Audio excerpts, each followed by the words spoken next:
Парно грењето во Скопје поскапува во просек за 130 денари од 1 декември, одлучи регулаторната комисија за енергетика.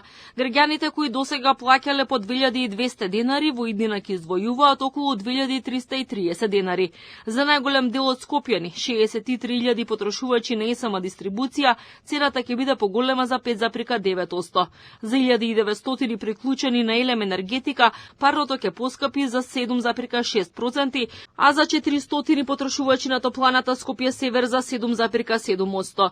Председателот на регулаторна Марко Бислимовски вели дека се барало зголемување на цената од 40%, но не биле признаени трошоци од 9 милиони евра, ниту пак вкупниот број на вработени. Грејната сезона почнала со бројни проблеми и над 22.500 поплаки. ЕСМ навреме реагирала, со што граѓаните имаат се помалку рекламации. Бислимовски вели дека цената оди нагоре, бидејќи ЕСМ треба да инвестира во мрежата која датира од 60-тите години на минатиот век, за да се спречат дефекти и да се подобри снабдувањето. Бројот на рекламации во ноември споредено со октомври е намален за повеќе од 4 пати и факт е дека ЕСМ дистрибуција превзема мерки.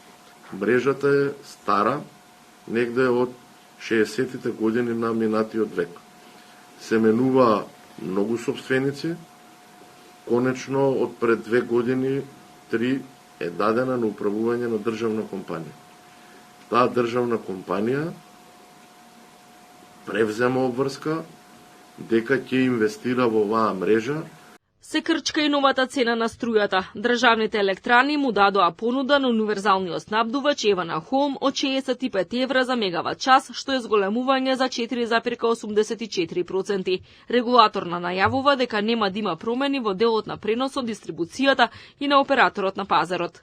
Јасно е дека таа цена доведува до загуби, но со блоковската структура и со тоа што малите потрошувачи имаат повисока цена на регулираниот пазар, целта ни е што е можно повеќе количини на електрична енергија ЕСМ да ги продава на слободниот пазар, каде што според последните фјучерси цената е околу 130 евра за мегават час.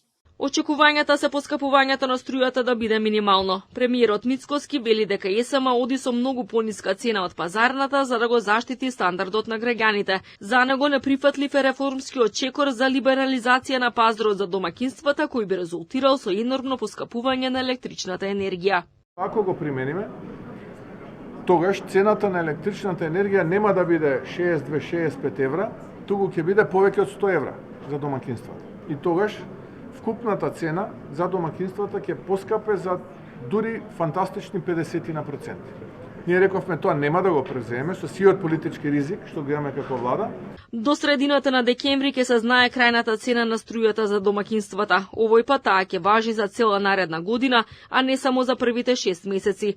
Од регулаторна велат дека поделбата на потрошувачите на електрична енергија во блокови придонесува да се намалат загубите на државните електрани.